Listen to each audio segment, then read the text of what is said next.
good to be back po sa harap po ng lahat. And sobrang po ako nagagalak na tayo po ay nagsama-sama muli to have shared sa word po ng Panginoon, mag-aral, matuto, at sabay-sabay po mag-grow spiritual sa ating buhay pananampalataya.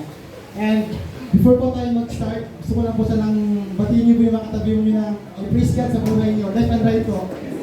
Praise God sa buhay niyo. So we have to praise po yung life po ng ating mga kapatid na kasi sa bawat araw po na tayo po ay lumalago kay God, dapat lahat po ng kapurihan sa Kanya. Sabi niya, whether we eat or we drink, all glory to God. So sa buhay ng ating mga kapatid, dapat laging papuri sa Panginoon. So mga ito, doon po rin po tayo sa ating paksa sa series po ng 1 Corinthians. So medyo mahaba-haba na po yung ating napag-aralan, and para maintindihan po natin yung mga padulong part, kailangan natin balik tanaw or we have to recap or i-review ano po yung mga na-captured na mga lesson spiritually sa buhay natin sa Panginoon. So, sa chapters 1 to 4, nakita natin doon yung about sa pagkakababahagi or church division. Sorry, kinakabahan talaga ako pag sa church. Pero pag sa klase ko, parang ako yung hari sa klase ko pag ituro ako. Pag sa church, iba talaga pag ganito na.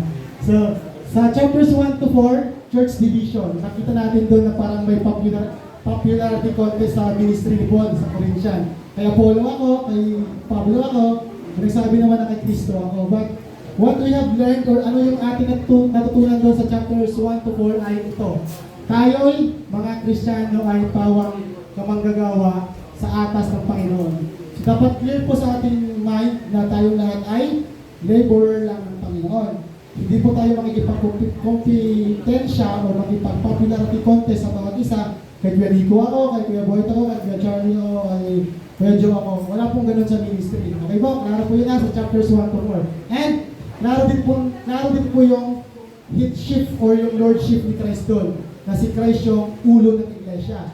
Ibig sabihin, siya yung head. So sa ulo natin, yung head yung nagpo-function, di ba? Para magumalaw yung kamay, yung paa, yung heart. Dapat klaro po sa bawat Kristiyano na si Kristo po ang sentro ng ating pananampalataya. Hindi pwedeng maging ulo ang paa o yung kamay maging ulo. Si Kristo po ang ulo ng iglesia na tayo po ay katawan. So hindi po itong building ang iglesia ha. Tayo po mga Christian ang iglesia. Temple po ng Holy Spirit ng ating mga katawan. That's the natutunan natin sa chapters 1 to 4. Marami tayong natutunan doon, but kinapture ko lang yung mga talagang tumatak ba, para kasi ahaba eh. So ito po ay 40 verses ang topic ko, and I have 45 minutes to share with you. Sa chapters 5 to 7 naman, ano yung natutunan natin doon? About immorality or immoralidad. So doon naman, sinabi ng mga tao, dahil free naman ako kay Christ, free ako makipag-sex kung sino-sino kasi ang katawan ko ay free naman kay Christ. So ang natutunan natin doon, bilang Kristiyano, mahalaga yung sexual integrity. So natapit dito sa FIC to kahapon kung nanamnam lang natin na yung standard ng life natin hindi dapat nakabase sa mundo. Dapat yung standard ay nakabase sa pamantayan ng Panginoon. Okay? So ang sex o yung pagtitalik ay ginagawa, dapat mayroong marriage na kasama. Klaro po yun sa topic ng Panginoon. Okay? So dapat, as a Christian, we have to be mahirap ba ipamuhay yan? Siguro, pero dahil may Christ tayo, madali ipamuhay yung sexual integrity. So, ang dapat standard ng pamumuhay natin ay batay sa standard ng Panginoon. Kung ano nakalagay sa Bible, yun na yun, hindi na babali yun. Kasi yun ay absolute truth. Okay? So, sa chapters 8 to 10 naman, ang problema naman ng mga Korinto, abot naman sa pagkain. May kumakain ng mga alay ng idols na nagkukos ng parang stumbling block sa ibang Christian. So, ano yung natutunan natin doon? Huwag maging sanhi ng pagkakasala ng iba. So, yung ating physical na pagkatao ay hindi dapat maging cause na maging sin sa iba. Sabi nga sa Book of Romans, ipag-pray doon natin na yung members ng ating katawan na hindi maging cause ng pagkakasala ng iba. We have to pray, Lord, na yung mind ko hindi maging cause ng sin sa iba, yung lips ko hindi mag-cause ng pagkakasala sa iba, yung heart ko, yung kamay ko, yung dila ko, hindi ko siya magamit para magkasala ako or maging cause ng pagkakasala ng iba. So yun po yung point doon. Tayo mga Christian, hindi tayo dapat pasimuno na magkasala yung ibang tao. Yun po yung sabi ni Paul doon. Then sa chapters 11 to 13, ito medyo fresh pa siya. Ano natutunan natin doon? Unang-una yung love. So yung love doon ay unconditional, or sa ibang salin ay agape love. So yung love ni God is unconditional. Whether anong pinagmulan mo, ano yung past life mo, you are saved through Christ. So yung faith natin nakaangkla sa kay Jesus. Hindi sa gawa, although yung gawa ay bunga lang ng ating pananampalataya sa Panginoon. Then, pagpapasakop, na-emphasize po ni Kuya Nico yung headship o yung lordship ni Christ. Parang siya umbrella. Si Christ, tatay, nanay, then mga anak. Yun po yung topic natin. And sa umagang ito yung ating pag-uusapan. 1 Corinthians 14. Ito po ay 40 verses. So, 1 minute, sabi nga ni Sarah kanina, kinakompute namin sa likod, meron lang akong 1 minute and 0.07 seconds para i-share sa inyo ang 1 Corinthians. But, don't you worry, by the grace of God, ito naman po ay mapag-usapan natin ng may siksik at biglig at huwag tayong may bagong takeaways from the Lord. So, ang title po ng 1 Corinthians 14 is talk about God's gifts. Ano ba yung mga spiritual na kaloob sa bawat isa? Ang sa Corinthians, ang naging concern nila ay tongues. Maraming nag-speak in tongues, iba't ibang lingwahe na parang nagpukos na ng chaos. Prophecy, maraming nag-share ng gospel, nagpo-prophesize ng mga galing sa Panginoon. At isang problem nila, yung nagkakagulo sa ministry pag nagkakaroon ng worship. So ito yung concern na pwedeng ma-take aways natin sa personal life natin or within the ministry. Okay po? So, yun. Before po tayo mag-proceed, pray po muna tayo. Let's pray. Heavenly Father, we thank you, Lord God, for the moment we shared today, Panginoon ko. We are acknowledging, Panginoon ko, sabi nyo nga po sa book niyo po sa John, if we are apart from you, we are nothing, Panginoon ko. Salamat, Panginoon ko, sa kaunawaan na kami po ay mga kamanggagawan nyo, mga anak nyo, at kami po ay dapat mamuhay na naayos po sa standard ninyo at hindi po sa standard ng mundo. Sabi niyo po sa Romans, we have to renew our mind, sanctify our heart, para makasunod po kami sa inyong pinapagawa sa bawat isa. Sa topic po namin sa 1 Corinthians 14, kayo pong makitaas, at lahat po na aking sasabihin ay magmumula po sa inyong Lord God.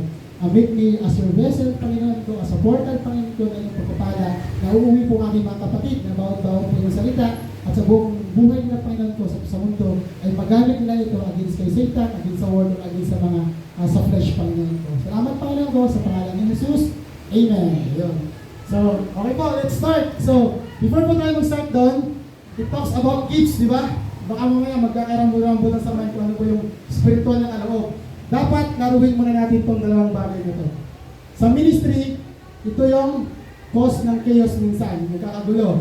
Dahil, hindi nauunawaan ng isang Kristyano yung pinagkaiba ng kaloob ng banal na espiritu at dakilang utos. Ang spiritual gift, mga kapatid, lahat po tayo meron nun. May gift ako na mag-preach, may gift na matutugtog, mag-serve. Pero meron po tayong iisang utos na dapat susundin din ng lahat, whether kung ano man yung gift mo. Kahit nag-speak ako, kailangan kong sundin yung dakilang utos. So magkaiba po yung gift ng Panginoon sa utos ng Panginoon. Magkaibang aspeto po yun sa ating pananampalataya. So, kaloob ng banal na espiritu, ito po yun.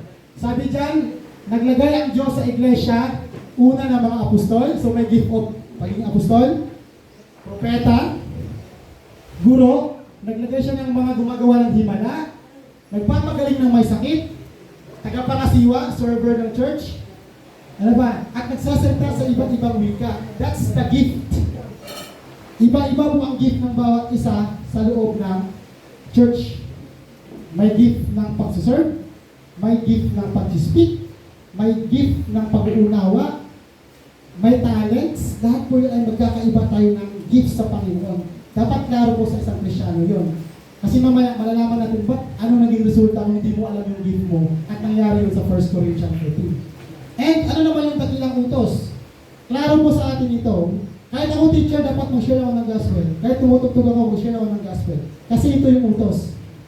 Humayo, di ba before si God ascend sa heaven, sabi niya, kaya humayo kayo, gawin yung alagad ko ang lahat ng tao sa bansa. Bautismuhan niyo sila sa pangalan ng Ama, ng Anak, at ng Espiritu Santo. At He will be us until the end of time. So, ibig sabihin nun, ito yung utos. So, yung gift natin, hindi siya pwede maging reason na hindi na masunod yung utos. Nagsiserve naman ako sa church, hindi na ako mag-share ng gospel. Mali po yung kaisipan ng mga kapatid. Dati, yun din po yung kaisipan ko bago pa ako sa ministry. Nagkaano naman ako eh. Ako yung tagagawa ng report. Ako coordinator ng ministry namin. Hindi na ako magsasama sa mga iba-evangelism na yan kasi nagagabit naman ako sa ministry. Ang nasusunod ko lang pala is yung gift ko. Pero yung utos ng God na go and make disciple, hindi. Okay po, klaro po yun ha. Dapat klaro po sa ating lahat yun. Kasi po mamaya malalaman natin ba't nagkaroon po ng kaguluhan sa iglesia ng Corinto. Sige po. And, klaro din po yun sa topic ng Kuya Boyet sa 1 Corinthians 13. Yung gift natin, dapat nangunguna yung love. Sa pagsunod natin sa go and make disciple, nangunguna yung love. So yung lahat tayo ay may kanya-kanyang spiritual na kaloob. Tama po yun. Praise the Lord for that. Lahat din po tayo ay may isang utos. Go and make disciple. Praise the Lord for that. Pero dapat susunod tayo based on love. Kasi pag sinunod po natin, hindi nagmumula sa pag-ibig, magko-collapse na din po yun. Na-share ko na po sa inyo to several times. Nung college po ako, I have 3 cells. Sa isang cell may 15, 17, 18. Pero hindi ko siya sinusunod out of love. Ano nangyari? Wala natira sa akin yung isa. At sobrang dramatic yung life ko noon. Parang ayaw ko na bumalik sa Panginoon. Kasi pala, hindi nagugat sa love. Yung pagsusunod ko sa utos at paggamit ko ng gift ko. Klaro po yun kay sa topic po ng Kuya Boy. Ang pinakadakila daw sa lahat is yung love. Diba? Sa tatlong bagay, love yung mananatili. So yung gift natin sa ministry, sumasayaw nga ng tambourine with love. Mag-share ako ng gospel with love. Nagagawa ko PowerPoint with love. Nagagawa ko ng report with love. And magpapalo up man ako ng mga BS contacts ko with love. So yun po yung about 1 Corinthians 13. And ang outline po natin for this morning ito. Ayan po. Praise the Lord po dahil habang binabasa ko po yung 1 Corinthians 14, para din po siyang gospel. May God's plan, meron pong problema ang tao, at si God din po yung nagbigay ng solusyon, at sundin na po natin yung tamang response sa buhay para ng pataya. Pag binasa niyo po yung verses 1 to 6, makikita niyo po yung God's plan doon. Binigyan niya tayo ng spiritual na kaloob. Kaya lahat tayo, ayaw ng Panginoon na ang mga anak niya ay walang gift. That's the God's plan. Original para plano ng Panginoon na bigyan tayo ng kanya-kanyang spiritual gift. Ano po yung problema? Man's problem. Hindi maunawaan ng tao kung ano yung gift niya. Kaya minsan, ang gagaya na lang ng gift ng iba. At yun po yung problema sa Corinto. Lahat na lang gusto mag-speak in tongues. Okay ba? That's man's problem. Yun po yung problema sa church. Hindi alam yung kaloob na spiritual na gifts ng bawat isa.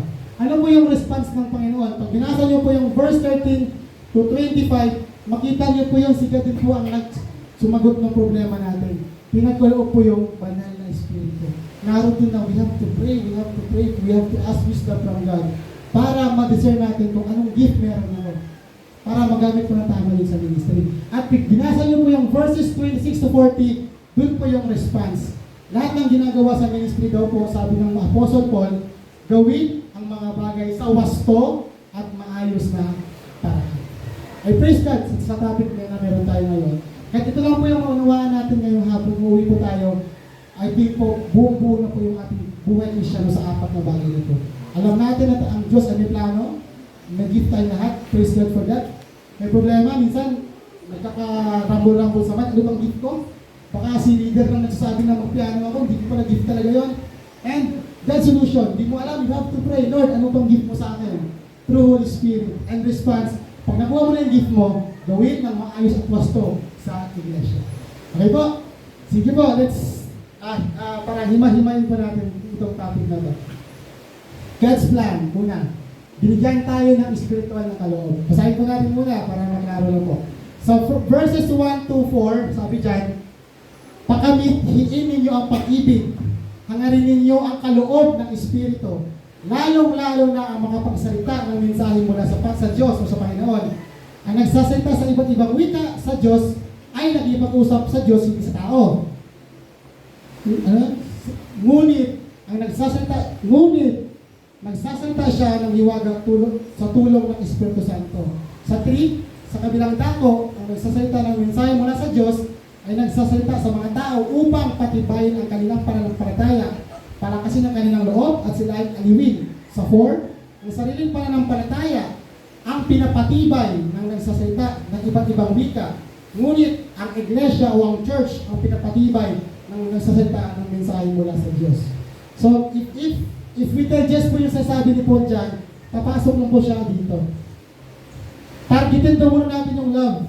Yun muna ang pinakauna. Sa pagsunod sa Panginoon, parang Archer, sapulin muna natin yung love, kunin muna natin yung love na magagaling sa Panginoon. Hangarin daw ang sabi ay pakamithiin. That's first thing na meron dapat sa church, love. Targetin natin yung love from the Lord. Pag buong-buo na yung love natin, hangarin natin yung pangalawa, to prophecy. Makapag-minister, makapag-preach, makapag-discern, makapagkuha ng revelation. Anong tawag doon? Kaloob na spiritual, lalong-lalo na ang makapagsalita ng mensahe mula sa Diyos. Klaro po mga kapatid, no? Ang God's plan po sa atin pala ng Panginoon, ito. Ang plano niya, at kahit pa naman sa Genesis, kinreate niya tayo out of love from His own image and likeness. Yun po yung God's plan ng Diyos sa atin. Targetin, pakamithiin natin yung pag-ibig, sapulin natin yung pag-ibig ng Panginoon. At pag may love ka na, hangarin mo na yung spiritual gift. Okay po? Yun po yung verses 1 to 4 na sinasabi sa atin ng Panginoon. Next. Ayan. Iko-compare naman po natin yung preaching versus prophecy. Yung makapagsalita ng mensahe ng mula sa Panginoon.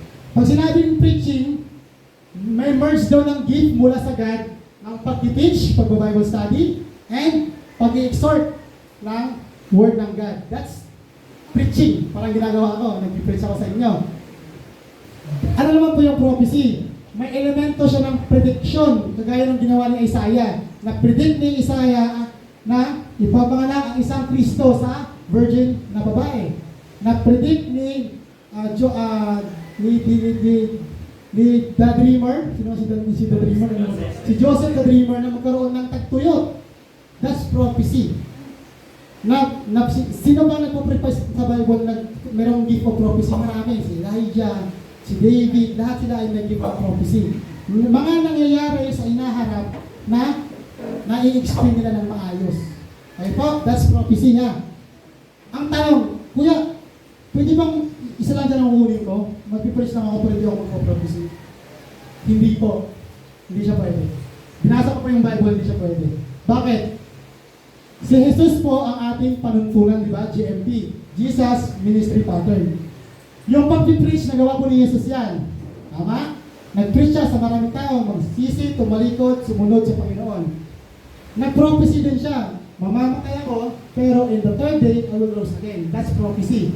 And sabi niya sa John 14:12, ano sabi ng Panginoon doon?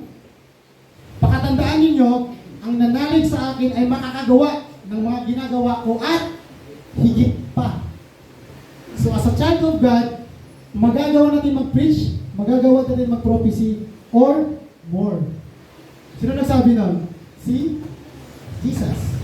Sa John 14:12. So yung gift na to, pwedeng ma-acquire ng bawat isa out of love from our Lord Jesus Christ. We have, lahat tayo makapag-preach, lahat tayo makapag-prophecy dahil hindi naman sasabihin ng Panginoon na magagawa ito ng mahigit pa or kung nagbibiro lang siya. Seryoso siya sa sinasabi niya na lahat ng nanalig sa kanya ay makakagawa ng ginawa niya nung nasa earth pa siya or more, or sobra pa doon. So itong dalawang to ay magagawa rin para natin mga anak ng Panginoon. Okay? Sige po. Balikan po natin yung verse 1 to 4 ulit. Ayan. Meron doon dalawang gift na pinag-compare si Paul doon. If mabasa mo siya isa-isa. May dalawang gift. Gift of tongues, yung nakakapagsalita ng iba't ibang wika, or prophecy, nakakapaghayag ng mensahe mula sa Diyos. Tingnan po natin kung ano po yung pinagkaiba ng dalawa. Pag daw ako nag-speak of tongue dito, ang kinakausap ko si God, not you. Okay? At sariling pananampalataya ko daw yung nag-build ko, napapalakas ko. Okay po? Pag nag-speak in tongues ako here, then you will understand me. Tarang-garang ganun ba? Ang pinapalakas ko daw yung faith ko kay God at si God yung pinakausap ko. Through worship, prayer, or preaching. And yung nagpo-prophecy naman daw po, either nag-preach or nagpo-prophesize, tingnan niyo po, nagsasalita siya sa mga tao upang patibayin ang pananampalataya. And pinapatibay po ang buong katawan ng Kristo. Yun po yung point ni Paul. Okay po, klaro po sa lahat? Yung pag-speak ng tongue ay individual faith, yung nag-gain mo o napapalakas natin kay God.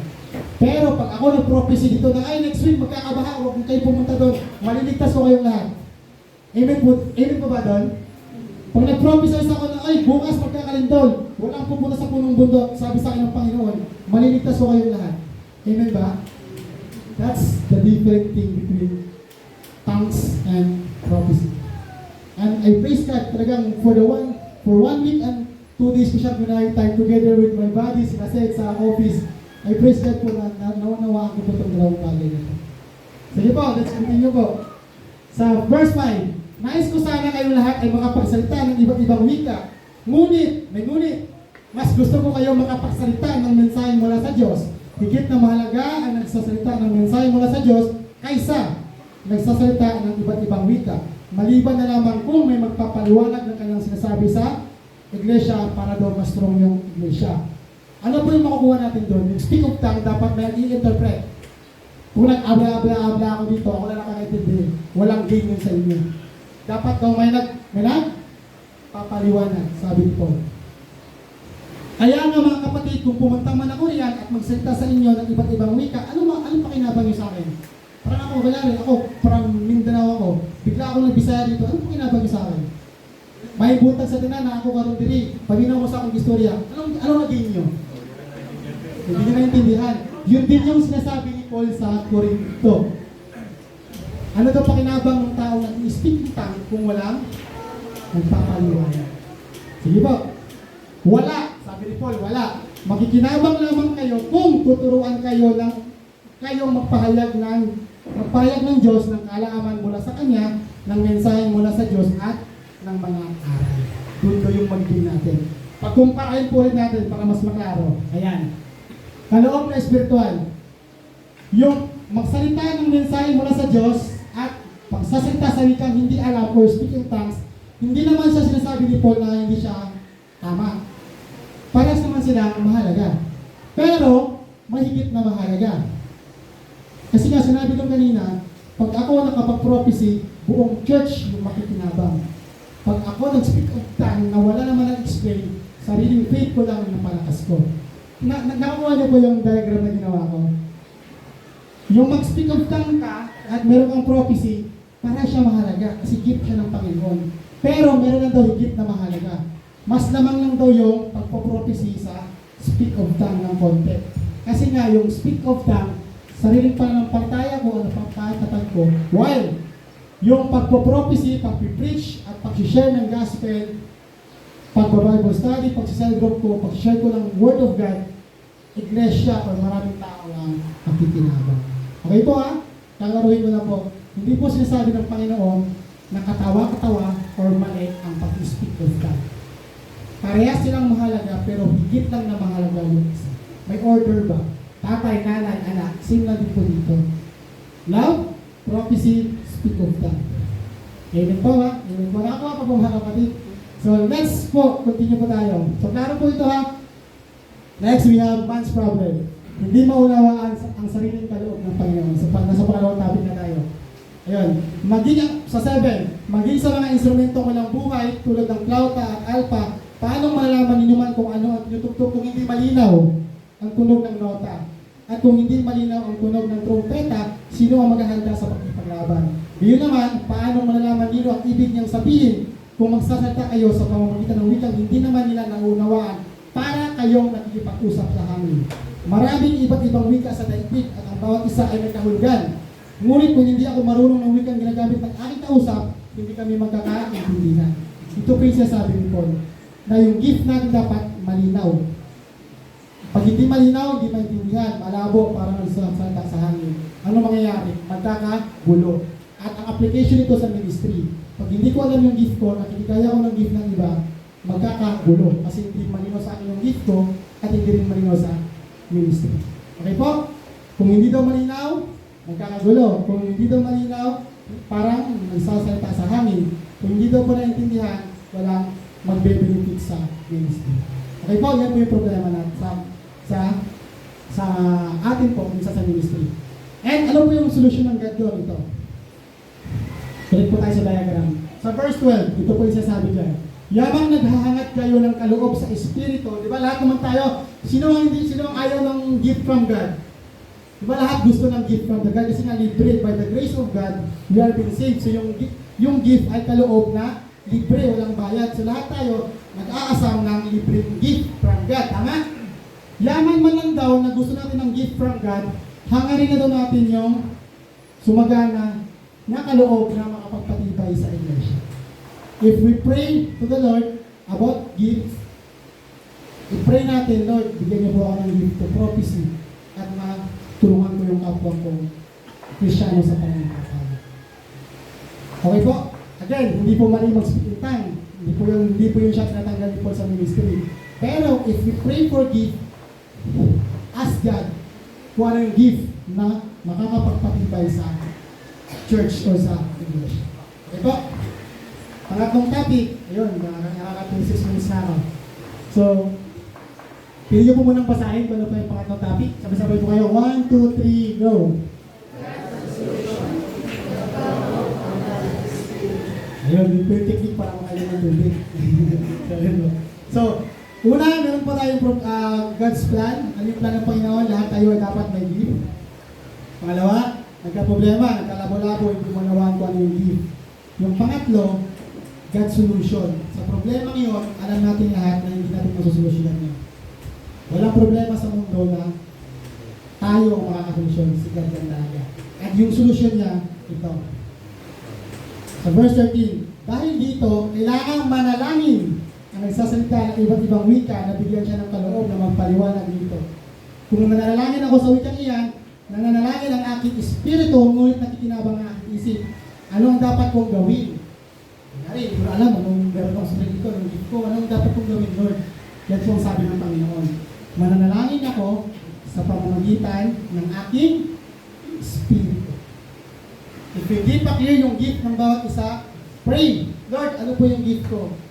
Pray, Lord, enlighten mo yung mind ko. Remove the callousness of my heart. Malaman ko po ano po yung gift na meron ako talaga sa inyo. At manalangin, hindi lang daw basta-basta panalangin mga kapatid. Pray with the Spirit. Manalangin daw sa Espiritu. Ngunit gagamitin ko rin ang aking pag-isip sa pananalangin. So minsan kasi, I think nangyayari naman sa lahat to, as I grow mature kay Crush, meron ako mga prayer minsan na nag-pray ako po yung mind ko malayo. I pray to God pero yung mind ko, ano mga nasa office, mga backlog sa work ko, mga memo na binibigay sa akin, mga sasagutin ko, hindi pa rin dapat ang tamang pag-pray kay God. If we pray, dapat ko nagkakaroon ng rapport o nagkakaroon ko ng ugnayan yung ating spirit at yung ating isip. Okay po? Ako'y aawit sa pamamagitan ng Espiritu, ngunit gagamitin ko rin ang aking pag-iisip sa aking pag-awit. Kung nagpapasalamat ka sa Diyos sa pamamagitan ng Espiritu lamang, paano makakapagsabi ng Amen ang isang tao na roon, ngunit wala kayong kaloob? Kung hindi nyo nauunawaan ang iyong sinasabi, mabuti pang magpasalamat, mabuti ang iyong pagpapasalamat, ngunit hindi nakakapagpatibay sa iyo. Okay po mga kapatid, God's plan, we have all gift na gusto ibigay ng Panginoon. Man's problem, hindi malinaw o malabo kung ano yung gift natin. That solution, we have to pray by the Spirit or with the Spirit. Ano ba yung gift na ibigay sa atin ng Panginoon? Di ba? 18. Nagpapasalamat ako sa Diyos sapagkat ako'y nakakapagsalita sa iba't ibang wika kaysa sa inyong lahat. Sabi ni Paul. Ngunit sa pagtitipon sa iglesia, mas gusto ko pang magsalita ng 5 katagang maunawaan at makapagturo sa iba kaysa libo-libong salita wala namang nakakaunawa. Mga kapatid, huwag kayong mag-isip bata. Maging tulad kayo ng batang walang umuwang sa kasamaan, ngunit maging tulad kayo ng matanda sa inyong pag-unawa. So dito pala kumatter yung hindi patagalan sa church kundi palaliman. Hindi porket bata ka ay grounds for, ay bata, ganun pa isip yan. Hindi. Sabi ni Paul, kahit bata ka, dapat malalim ka kay God. Kung matanda ka sa by age, dapat mas malalim ka sa Panginoon. Pero lahat po yun nakukuha daw sa pananalangin. Okay po. Sa 21, ganito ang nakasulat sa kautusan. Sinabi ng Panginoon, magsasalita ako sa bayan ito sa pamamagitan ng mga tao may ibang wika, sa pamamagitan ng labi ng mga banyagang, ngunit hindi pa rin nila ako papakinggan. History ito ng Israel noong unang panahon. Ang dami nang ginamit ni God ng mga himala, mga kung ano-ano, pero hindi sila naniniwala. So, sa ministry natin, yung ano yung nasa Bible, doon lang po tayo naniwala. Fix na yun, hindi na mababago yun, hindi na naiibig ng Bible. Okay po? Kung gayon, ang kaloob na magsalita sa iba't ibang wika ay ihimala para sa hindi sumampalataya. Nung hindi pa ako Christian, amaze ako pag nakita ko ng at nung nabasa ko, totoo pa talaga yun. Kung gayon, ang kaloob na makapagsalita sa iba't ibang wika, speaking tongues, ay isang himala para sa mga hindi mananampalataya at hindi sa mga mananampalataya. Kaya pala ang mundo, pag nakakita na nag-speak in tongue, amaze na amaze ako nung hindi pa ako totoong namumuhay sa Panginoon. Hanga ako pag nakita ko, ang galing ko niya, nag-iiba siya ng dialect, gusto ko yun. That's the reality para ng buhay nung wala pa ako sa Panginoon. Anong sinabi dyan? Ngunit, ang kaloob na makapagsalita ng mensahe mula sa Diyos ay himala para sa mga sumasampalataya at hindi sa mga di mananampalataya. Ano nangyayari dito? Pag nag-share tayo ng gospel, di ba, umaalaw, di ba, prophecy yun, ay, guys, mag-share na ng gospel, ay, ayoko po, kasi hindi para sa mga non-believer, yung pag-prophecy or pag-preach ng gospel ay baliwala. Pero yun naman po yung utos sa atin, go and make disciples out of love. Mahawa niyo po yung comparison. Pag nag-speak, parang ito po, nakadiagram po siya ulit para hindi po tayo malito. So again, doon po tayo sa prophecy, magsalita ng mensahe mula sa Diyos at speak in tongues. Higit na mahalaga yung prophecy, mahalaga yung speak in tongues. Ano sabi doon? Para doon sa mga hindi mananampalataya, himala. Tapos para naman po sa mga hindi mananampalataya, okay yan. Pero yung nagpo-prophecy, para sa mga mananampalataya, himala. Para sa mga hindi, walang takot.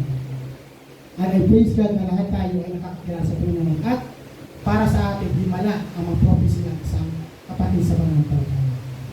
And I praise God sa buhay ko ng bawat isa. Na kahit bata pa, sila said, sa school, senior high school pa lang, parang usap kami about God, para akong nagkausap na, pastor, maski ako na-enlighten ako. Ito pala yung realidad. Kapag yung prophecy yung gift mo, wala sa edad yung pagbibigyan ng kaunawaan mula sa Panginoon. And I praise God sa buhay ko ng mga kapatiran natin sa lakas ng God. Sige po, 23 verse na po tayo, malapit-lapit na po. Kaya kung sa pagtitipon ng iglesia, may nagsasalita ng iba't ibang wika, ay ng iba't ibang wika ang lahat, may dumating na tao walang gayong kaloob o hindi mananampalataya, hindi kaya nila sasabihin baliw kayo? Example, naglahat tayo nag-speak tongue dito, ano isipin ng tagalabas? Wala, nababaliw na yung sa church yun. Ito yung sasabi ni Paul, na dapat ipag-pray yung gift. Huwag magkopyahan ng gift. Pag daw may dumating na hindi naman mananampalataya, imbes na matulungan natin yung tao na bumalik sa Panginoon, naging cause pa tayo na pagiging stumbling block sa tao hindi naman mananampalataya. Ano pa?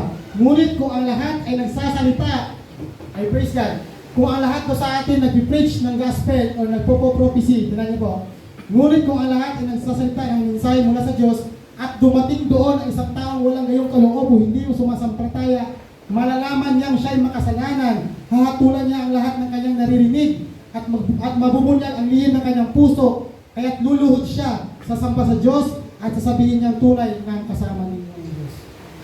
Kung lahat tayo nagpo-prophecy dito, lahat tayo marunong mag-preach ng gospel, alam yung gospel, at may pumuntang hindi naman mananampalataya at nakikinig lang siya, mismong si God yung mag-reveal sa heart niya kung ano yung doon yung sin. At kusa siyang luluhod at magpupuri. I praise God, tamang church ang napuntahan ko. At yun po yung nangyari po sa akin nung ako ay nasyala ng gospel. Nung sinama ko ng Kuya Dek sa McDo, kasi doon po kami church dati, pagpasok ko doon, lahat, ang sarap, ang ganda ng ambient, ang ganda ng talk, nasa tamang kawan po ako. At yun po yung gusto ng Panginoon. Okay po? Diagram po ulit para mas manawaan natin. Kung ako, meron akong gift na makapagsalita ng mensahe mula sa Diyos, kung may tao daw na may walang ganong kaloob at hindi mananampalataya, mabubunyag daw yung lihim ng puso nung nakarinig na hindi mananampalataya at luluhod siyang pusa sa samba sa Diyos at sasabihin niyang kasama ng mga taong ito ang Panginoon.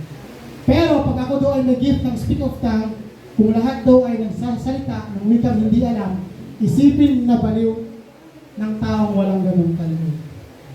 Isipin niyo naging cause pa tayo ng pagkakasala ng iba because of maling gift na nakuha natin. Amen po ba doon?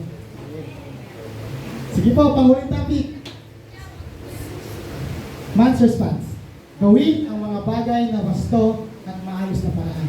It talks about ministry sa church. Sa ganito ang ibig kong sabihin, mga kapatid, sabi ni Paul, kung sa inyong pagtitipon, kagaya nito, nagtitipon tayo, ay may umaawit, may Christian worship, may nagtuturo sa kids ministry, may nagpapahayag ng kalooban ng Panginoon, ako, may nagsasalita sa iba't ibang wika, I praise God, parang wala pa to, we're praying na magkaroon ng ganito, at mayroon namang magpapaliwanag noon. So nakita niyo po yung order, kanya-kanyang gift, may gift ng teaching, may gift ng umaawit, at hindi siya nagkakagulo-gulo. Gawin ninyong lahat ng iyan sa ikakatibay ng iglesia. Kung may nagsasalita sa iba't ibang wika, sapat na ang 2 o 3. Salit-salitan sila, kailangang may nagpapaliwanag ng kanilang sinasabi. Ngunit kung walang nagpapaliwanag, manahimik na lamang ang bawat isa at makipag-usap ng sarilinan sa Diyos. I praise God sa word po ng Panginoon sa umaga nito. If may gift po ng speak of tongue sa ministry, we're praying na meron pong gift na makapag-interpret. Pero pag wala, sabi po ng Panginoon, manahimik na lang daw at mag-pray sa Lord ng kayong pangalaman. Pero, if meron po kaayusan, ito po yung mangyayari. Patuloy po natin. Hayaang magsalita ang 2 o 3 na tumanggap ng kaloob ng pagsasalita. Kaya hindi lahat dito nakakapag-preach. 2 o 3 lang ito yung nakakapag-preach, sabi ni Paul sa Corinthians, ng mensahe mula sa Diyos. At timbangin naman ang iba ang sinasabi niya. Nagsasalita ako, timbangin niyo kung tama yung sinasabi ko. Or meron pang nag-i-speak si God sa inyo. Yung po yung sabi ng Panginoon. At kung ang isa sa inyo ay nakaupo roon ay tumanggap ng pahayag mula sa Diyos, tumigil muna ang nagsasalita. Sapagkat kayong lahat ay maaaring isa-isang magsalita ng mensahe mula sa Diyos upang matutunan at mapalakas ang kaloob ng Diyos.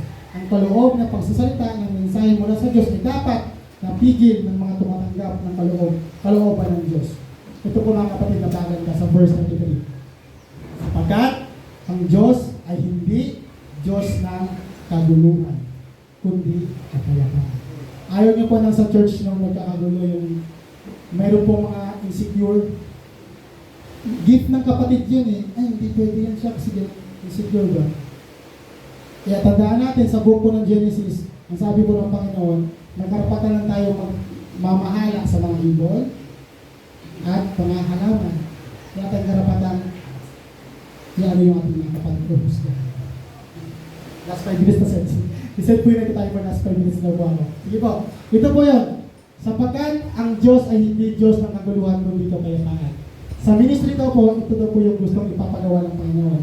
May umaawit, may bukod, may nagtuturo, may papahayag, may nag-speak tongue, at may nagpapaliwanag. Gawin ninyong lahat ng iyan sa ikakatibay ng iglesia. And ito po yung pinaka-crucial part na nabasa ko sa 1 Corinthians 14 about sa mga babae. Sige po. Gayang dapat mangyari sa lahat ng iglesia ng hinirang ng Diyos. Ang mga babae ay kailangan manahimik sa pagtitipon sa iglesia sapagkat hindi sila pinapahintulutan sa ganoong pagtitipon ang magsalita. Kailangan sila ay magpasako. Gaya ng sinasabi sa kautusan, kung mayroon silang nais malaman, magtanong sila sa kanilang asawa pagdating sa bahay. sapagkat kahiyang magsalita ang isang babae sa loob ng iglesia. Nung kinang-quiet time ko to, ang heart ko ay sobrang bigat. Like, paano ko i-speak sa harap ng mga kapatid kong babae? Diba? Sobrang harsh mo naman sa part na to na hindi tatagalan mo ng karapatan sila. No, hindi pala ganun. If basahin niyo po yung Corinthians, 1 Corinthians 11, 1 to 16, makita niyo doon na ini-allow ni God na mag-pray at mag-prophecy ang mga babae.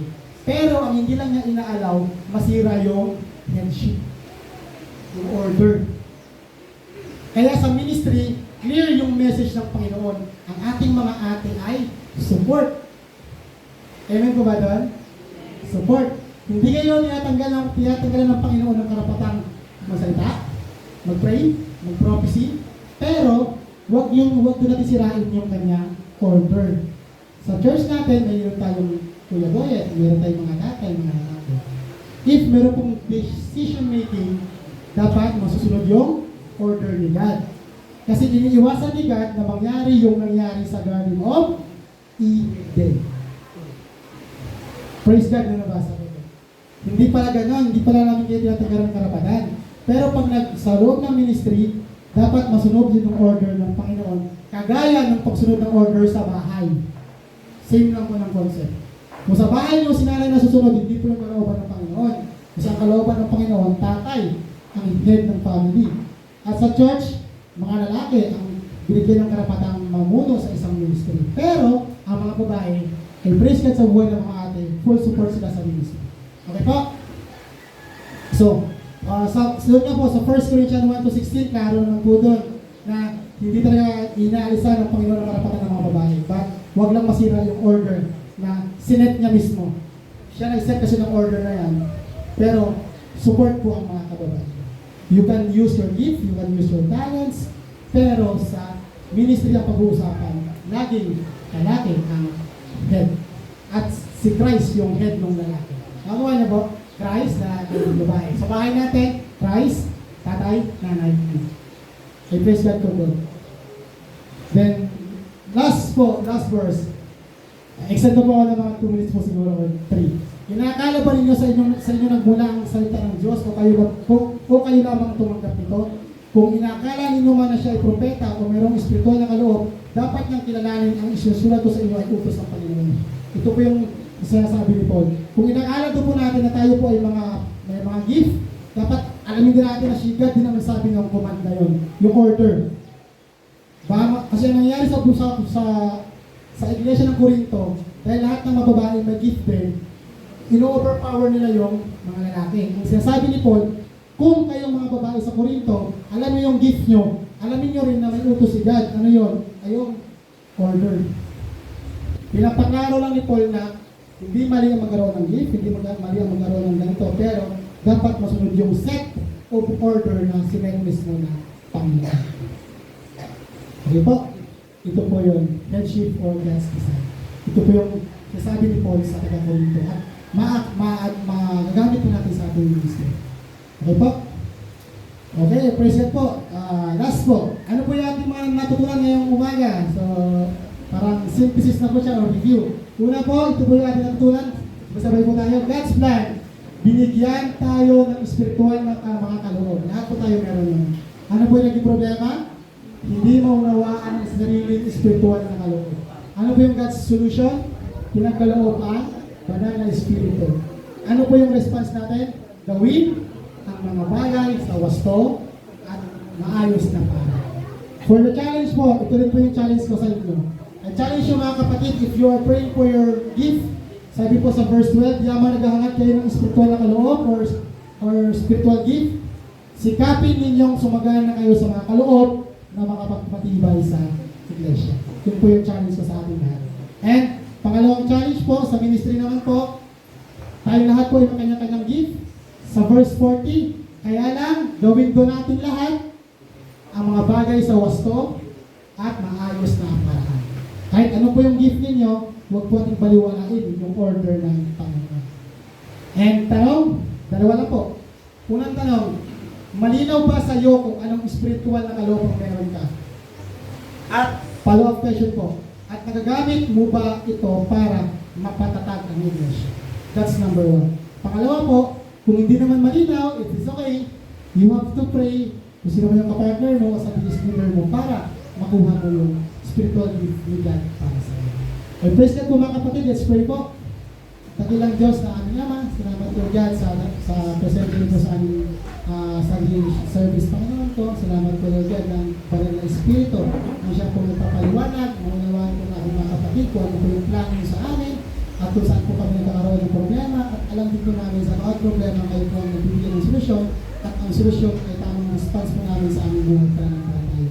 Salamat din po sa Book of Corinthians, sa 1 Corinthians 14, na naunawaan po ng bawat isa na kami po ay unique, may kanya-kanyang talento, kanya-kanyang gift. Dapat po naunawaan din po namin ang aming mga gift ay dapat namin magamit ng wasto at tama po Lord God na kailangan mapagtag po ang aming iglesia. Sa amin po mga gagawin pa for this day, guide us Panginoon to, let us Lord God to be bounded by your love, to be motivated by your love, and we can abide your will out of love and out of agape love from you Panginoon ko. We are praying Panginoon ko sa mga nandito, maunawaan nila yung kanilang gift, magamit sa ministry, at lumago kami sabay-sabay sa inyo po, sa aming po pananampalataya.